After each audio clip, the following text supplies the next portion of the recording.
Combien coûte la Porsche 718 Boxster Spyder RS 2024, la dernière nouveauté de la grande famille Boxster et la dernière Boxster à moteur à combustion à être lancée par le constructeur parce qu'on sait que d'ici quelques temps, on remplacera la famille Boxster et Cayman par des modèles 100% électriques. Ça devrait arriver en cours d'année 2025 comme modèle 2026.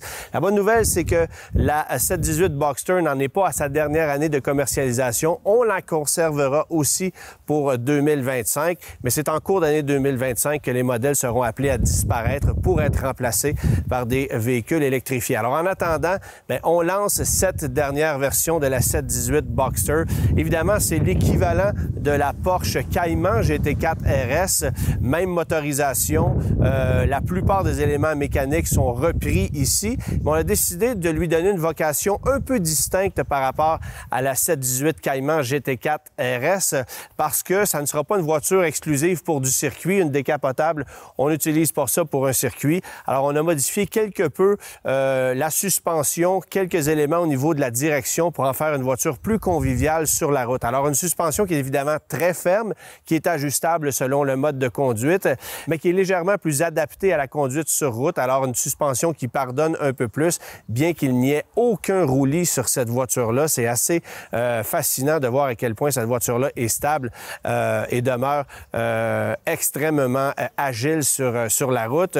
N'empêche, la voiture est 5 mm plus haute qu'une Cayman GT4 RS parce qu'évidemment, on voulait pouvoir faire en sorte que cette voiture-là soit mieux adaptée à la route. Une voiture dont le développement a été fait avec une seule idée, c'est de faire la voiture la plus légère possible pour qu'elle soit la plus performante possible. Bien sûr, on reprend le moteur de la Cayman GT4 RS, donc le même moteur que la 911 GT3 RS, un moteur 4 litres qui fait 493 chevaux ici, qui est jumelé à une boîte PDK, donc il n'y a pas de boîte manuelle dans le cas de cette version Spyder RS, pour la simple et bonne raison qu'on n'aurait pas pu marier la boîte manuelle de la Boxster à ce moteur-là, dont le niveau de couple et de puissance est très élevé. Et on ne pouvait pas adapter la transmission manuelle de la GT3 Touring à cette voiture-là parce que la configuration mécanique n'est pas la même. Alors, il aurait fallu développer une nouvelle boîte manuelle que pour cette version, ce qui évidemment n'était pas logique.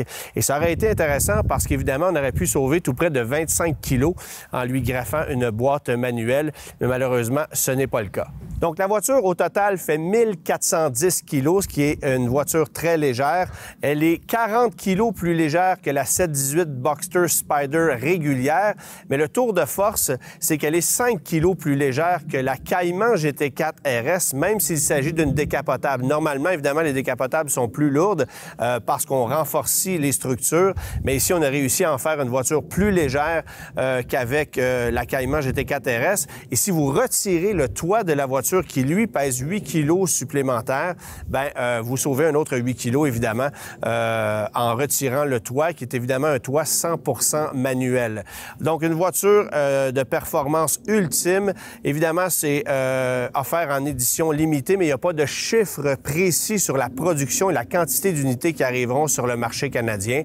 Une voiture qui se distingue aussi sur le plan esthétique par la partie avant, dont le becquet avant est 5 mm plus court que celui d'une Cayman GT4 RS. C'est la même chose pour la partie arrière. Vous aurez remarqué qu'il n'y a pas de gros becquet comme sur la Cayman GT4 RS. On a plutôt opté pour un aileron de style Ducktail, comme on retrouve sur la 911 Sport Classique, par exemple. Alors, ça permet d'avoir une belle balance au niveau de l'appui au sol et je pense que sur le plan esthétique, ça fait en sorte que la voiture est tout simplement plus équilibrée.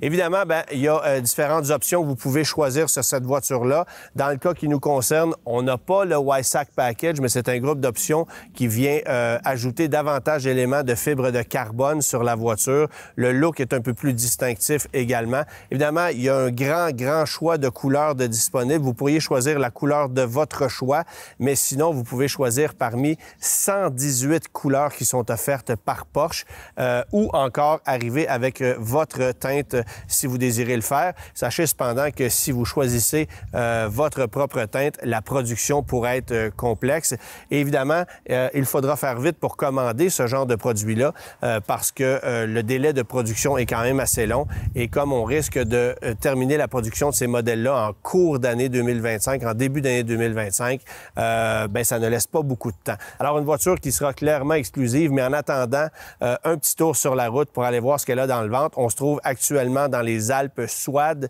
un environnement franchement intéressant pour découvrir ce que ces voitures-là ont à offrir en termes de performance et de plaisir de conduire.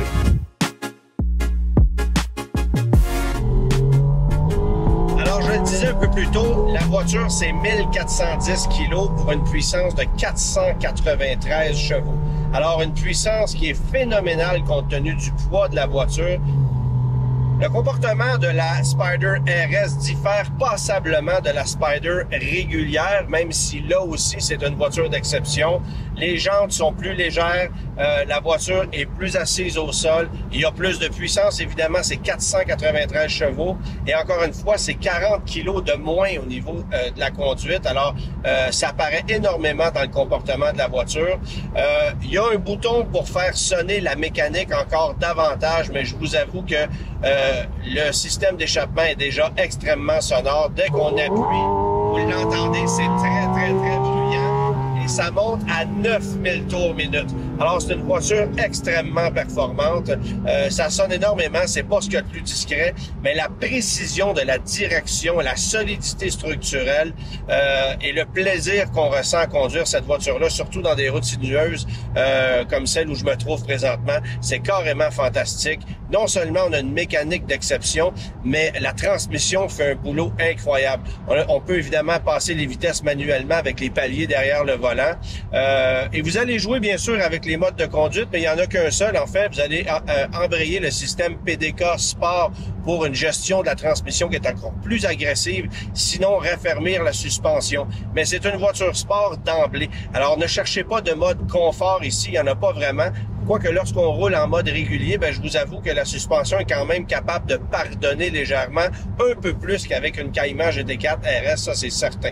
Mais retenez de cette voiture-là que c'est solide, c'est précis, on fait corps avec la voiture, c'est exceptionnel. Bon, évidemment, dans le cas qui nous concerne présentement, on a les sièges sport optionnels avec les coquilles de fibre de carbone. Alors, ce sont des sièges qui vous maintiennent en place de façon fantastique, qui sont très fermes, évidemment, et qu'on ne peut pas ajuster de multiples façons, mais ça fait partie du charme de cette voiture-là. Pour ceux qui veulent avoir des sièges un peu plus conviviaux, il y a possibilité aussi d'obtenir des sièges réguliers en option sans frais, mais rendu là, je pense que faut accepter de faire le compromis, sinon on va vers une Spyder régulière qui, elle, est une voiture un petit peu plus conviviale au quotidien, mais franchement, la 718 Spyder RS, c'est probablement une des Porsche les plus fascinantes à conduire de tous les temps.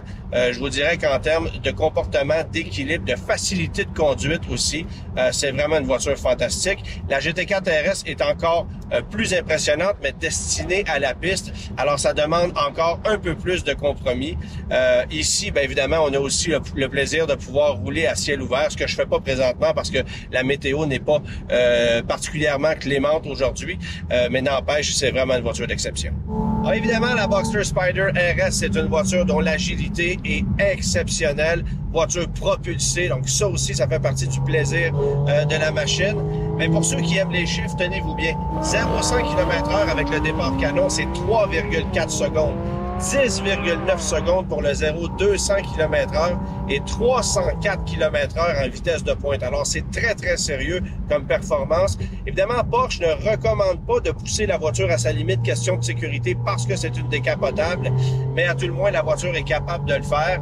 Ce qu'on recommande cependant, c'est si jamais vous avez envie d'aller à ce niveau de vitesse-là, procurez-vous une GT4 RS, une Cayman.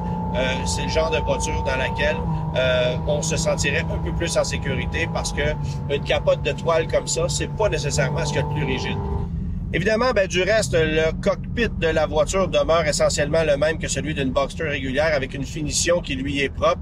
Qui plus est, si vous prenez l'ensemble Weissach qui lui va vous offrir davantage de fibres de carbone, d'éléments décoratifs à bord. Mais dans la voiture que je conduis présentement, on a déjà les sièges sport, le volant de Racetex. qui est très intéressant. Et Porsche mentionne que c'est un volant qui se nettoie très facilement. On sait que ce genre de recouvrement-là de volant n'est pas toujours très pratique et très facile à conserver avec le temps. Mais Porsche a développé un matériel qui est conçu pour pouvoir se nettoyer très facilement. Alors ça, c'est une bonne nouvelle. Sinon, je vous avoue que ça a vieilli un petit peu au niveau du cockpit. Les cadrans, ce sont des cadrans analogiques. Alors ça, on adore ça, mais avec un petit cadran numérique situé à droite. Et l'écran central, un peu vieillissant du côté de chez Porsche, bien sûr, mais on s'y adapte très facilement. Sinon, le seul irritant qu'on peut qualifier d'assez sérieux, ce sont les porte-gobelets, mais ce n'est pas le genre de voiture qu'on achète pour savourer un café. Ce qu'on veut avec ce genre de voiture-là, c'est évidemment se faire plaisir au volant. C'est ce que je fais présentement. Bien que j'ai pu conduire la voiture à ciel ouvert pour une partie de la journée, évidemment, je vous ai présenté un topo avec le toit en place. Mais évidemment, lorsque vient le temps de retirer le toit ou de le remettre en place, c'est un exercice un peu plus long qu'avec un toit 100% automatisé, ce qui n'est pas exactement le cas ici. Alors, je vous montre un peu quelles sont les étapes pour remettre le toit en place si jamais les nuages se présentent. Et parfois, il faut faire vite. Ça a été notre cas. On s'est fait prendre un peu, mais après quelques exercices, on finit par s'y habituer. Alors, tout d'abord, il faut ouvrir le capot arrière, évidemment. On peut le faire via la clé ou via la commande qui est ici. Vous allez avoir, évidemment, le toit principal qui se trouve dissimulé ici. C'est très léger, ça pèse environ 5 kg. On vient placer la capote au centre ici, après avoir déverrouillé le loquet central. Alors, on vient verrouiller le toit. Une fois que c'est fait, on déroule. Vous allez avoir deux petits crochets ici qu'on vient placer dans les orifices. Et ensuite, on déplie la partie ici et on vient verrouiller de chaque côté. Alors, tout ça, c'est placé de façon adéquate. Et ensuite, on place la vitre. Elle est la seconde partie. Évidemment, il faut y aller des deux côtés. On glisse d'abord la partie derrière le petit volet et on verrouille le tout comme ça. Même chose de l'autre côté. Ensuite, on referme le capot. Et on enclenche d'un côté et comme ça. Donc, le toit est en place. Évidemment, après ça, on peut faire l'exercice inverse. Mais évidemment, comme je le disais, cette capote-là, ça pèse au total 8 kg. Si on est certain qu'on n'aura pas de problème d'intempéries, on peut la laisser à la maison. On gagne un petit peu plus d'espace au niveau cargo, bien que ce toit-là ne prenne pas beaucoup de place juste derrière la lunette. La lunette, c'est conçu en conséquence. Avant de parler de prix, il faut mentionner un truc. Cette voiture-là ne perdra jamais un sou de valeur. C'est en fait un placement, une voiture de collection. Vous pourriez même faire des sous en la revendant dès le lendemain de votre acquisition, mais évidemment, ce n'est pas la chose qui est recommandée parce que c'est un objet de pur désir, de pur plaisir. Vous l'avez vu, c'est vraiment une voiture fantastique. Bon, évidemment, dans cette couleur-là, c'est une question de goût. Ça serait pas mon choix personnel, mais je vous avoue que la palette de couleurs est très large, alors vous pouvez configurer la voiture comme bon vous semble. Évidemment, il y a beaucoup d'options sur la 718 Boxster Spyder RS, incluant notamment le Y-Sac Package, un ensemble performance qui comprend plusieurs éléments de fibre de carbone qui vous coûtera en dollars canadiens 14 350 $, un montant que vous allez ajouter évidemment aux 188 800 $ que coûte cette voiture-là en modèle de base. On sait que la moyenne des Spyder RS qui seront vendus coûteront au-delà des 220 000 $, en fait, parce qu'on choisit plusieurs options. Il y a énormément de choix à ce niveau-là. Alors, une voiture qui offre évidemment beaucoup de plaisir, qu'on peut commander comme bon nous semble avec énormément d'options. Mais évidemment, si vous voulez commander cette voiture-là, soyez certain de le faire très rapidement parce que les délais de production comme de livraison sont très longs. Et si vous tardez un peu trop, évidemment, il se pourrait que vous ne l'ayez pas parce qu'on cessera la production de la 718 Boxster de façon générale en début d'année 2025. C'est du moins ce qu'on laisse entendre pour le moment. Lorsqu'on se procure une Porsche 718 Boxster Spyder RS, on a la chance aussi de mettre la main sur une de ces montres qui n'est livrable que si on se procure cette voiture-là. Donc, c'est fabriqué en édition très limitée. Porsche avait fait un peu la même chose avec la 911 GT3 RS, avec la Cayman GT4 RS. Donc, on répète l'expérience avec cette voiture-là et on le fera pour les futures voitures d'exception de la grande famille Porsche. Il se pourrait, par exemple, que vous puissiez vous procurer une montre aussi aussi pour le Cayenne Turbo GT. Mais bref, c'est assez exclusif comme objet. Évidemment, il faut avoir une voiture en sa possession pour pouvoir commander une de ces montres-là qu'on peut personnaliser avec la voiture. Donc, vous pourriez, par exemple, décider de commander la montre avec une ceinture qui serait de couleur assortie à la carrosserie, avec une finition intérieure qui serait semblable à celle que vous allez retrouver à bord du véhicule. Le bracelet comprend un matériel qu'on appelle le Race-Tex, qui est essentiellement le matériel utilisé pour ceinturer le volant du véhicule. On a un mouvement qui est unique à bord de la montre. Évidemment, c'est développé en Suisse. Et derrière la montre, vous allez avoir un rappel avec la jante spécifique à une Spyder RS. Bon, évidemment, ça, c'est pas donné. C'est 9 500 €. On n'a pas encore le prix canadien, mais ça sera disponible sous peu chez les concessionnaires via la boutique Porsche Design.